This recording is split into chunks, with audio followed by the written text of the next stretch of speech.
Hello, everybody. My name's Todd, and this is What Grinds My Gears.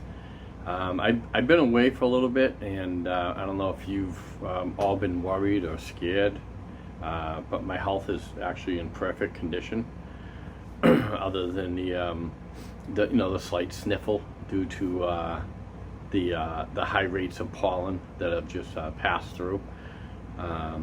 I've actually been very busy at work, believe it or not. I do have a job. I do work, and I've been extremely busy, and basically that's the story. That's why I haven't been on the air. I haven't been canceled. There was no contract disputes between myself and Cam and Will. As far as I know, everything is good. I'm actually going to be asking for a raise from those two. So there could be some issues later. I might have to fly out to the West Coast and maybe do a little persuasion, with Will. Maybe take him out to the desert for a little talk. But other than that, everything's fine. But there are a few things I have to say. I'm really fired up about a couple of things, and I'm going to get right to it. The first thing I want to talk about that has been driving me crazy now for at least, honestly, I would say the last 5 years. It's the NFL and the NBA. Now, we all know that the Boston Celtics were in the NBA Finals along with the Golden State Warriors. So in the family, with Will being out on the West Coast and us over here on the East Coast, of course, we're big Celtics fans. Will's dad is a big Celtics fan, so we were all engaged in the finals. But I got to tell you, and I'm just being honest, it was painful. Absolutely painful to watch. Now, I like the Golden State Warriors. I like Steph Curry. I like Klay Thompson and Draymond Green. I like them a lot. I love Jaylen Brown. I like Al Horford. I even like the Thief or the Thice guy, whatever his name is there in the Celtics as well. I like Pritchard. I like them. Likable. But I got to tell you, on the Celtics side, not so much on the Warriors did complain, but the whining that goes on in the NBA, it's hard to watch. Now, I know I'm sounding like an old fart, and hey, that's the way the NBA. Back when I was watching basketball, when I got introduced to basketball in the mid '70s or whatever, all the way up to the Bird years, there was very few arguments with the referees. Not just arguments. I mean, they would talk, but every time down, they're yelling and screaming. Oh, I get hit. Oh, I get shot. Oh, somebody with a friggin' Viking club came out of the. Oh, you didn't see that, ref? Are you kidding me? Oh my! Look at it. I got a limb that's gone. I'm missing 8 toes. Oh. And the amount of talking that goes on in between plays with the player and the referee, they should be banned. It should be. I got a solution. Here's the solution for me for the NBA. You build, what's the basket? 10 feet, I believe, from floor to rim? Okay, 10 feet.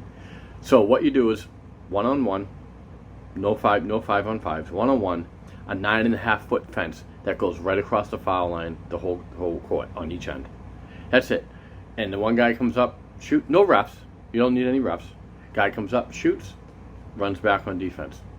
And whoever's on the other side of the fence throws the ball back over to the next guy. If the guy misses, goes over, and then that guy's on offense. Really, I just don't want to see grown men crying to the referees every single play. You don't see it in baseball. You don't see it in hockey. You don't see like a guy.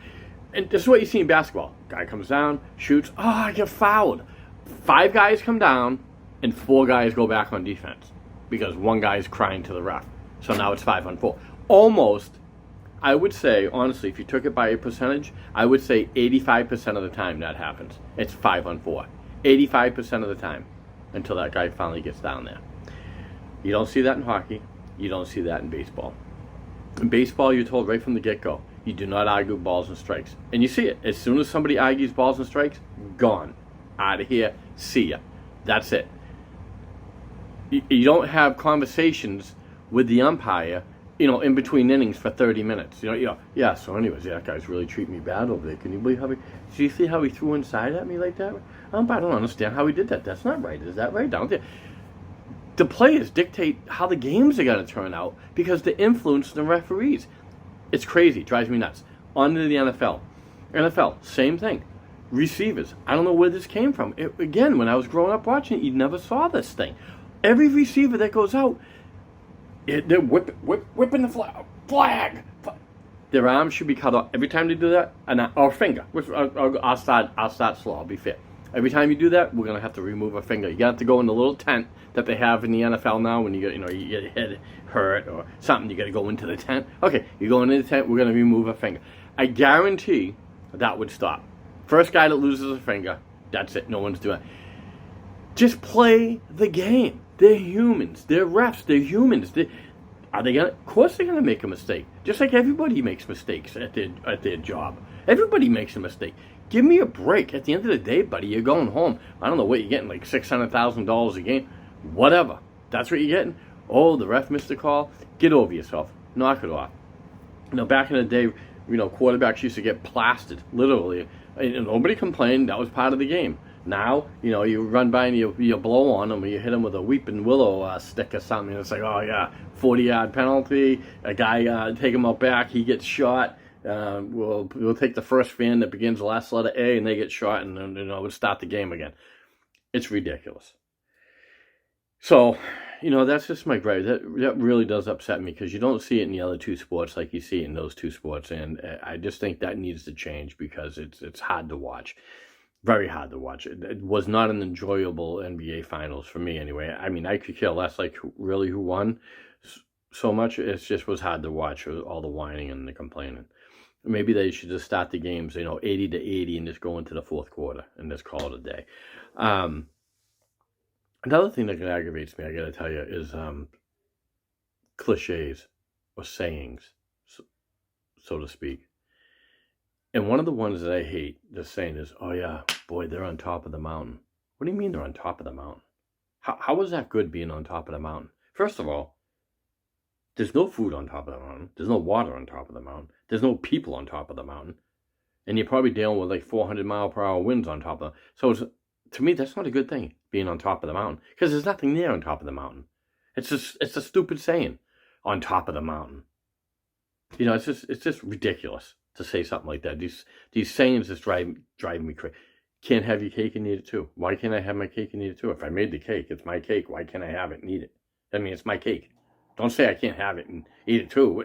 It's my cake. I'll eat it. I put the ingredients in. I went to the store, took my time out, went to the store, bought the ingredients, baked the cake, made the cake, cut the cake. I'm going to eat the cake. It's my cake, and I will eat it too.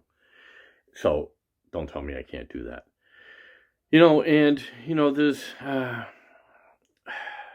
another thing that really aggravates me is emails. In my line of work, what I do, I deal with a lot of vendors, construction work and stuff like that. So I do a lot of emails go back and forth. I don't like when people email me, hey, hope this email finds you well. No, you don't. You don't care if I'm well. Why are you starting an email like that? Just get to the point. Hey, Todd, you owe us $22,000. I work for the town. Hey, you owe us $22,000. It's, a week late. Can you pay us? I hope this email finds you well. Your invoice has been 10 days overdue. Well, just say that. The invoice is 10 days overdue. You don't care if I'm well. In fact, you probably want me dead because the invoice is over. So, or best regards. What do you mean best regards? What is this? Best regards. This is just the few of the things that grind my gears, and so I just wanted to get that out there because it does get frustrating. A lot of things. There's a lot more I could say, but I don't want to keep this video too long. I am going to add a special feature going forward to my what grinds my gears videos, and it's going to be a little snippet of the Chronicles of Todd. These are things that real life, true experiences that I have had in my youth, growing up in the town of Hanson, where quite a few things happened. Should I say things that I might have to not say too many things because I don't know if the if I can still get in trouble, I guess is what I'm trying to say, from the law. So, but other than that, I hope everyone's well out there. I'm not sure if you missed me or not, but that's where I'm at in life, and enjoy the sunshine. And I just want to say I want welcome Steve and Tamara from Colorado out here to the wonderful state of Massachusetts, and of course Finley, who was a complete sweetheart, and I love seeing her. So really, that's all I got for now, and signing off. This is a little longer than usual, but I have been gone for a while, so really that's it. I hope everyone's good, and I'll talk to everyone soon. Goodbye.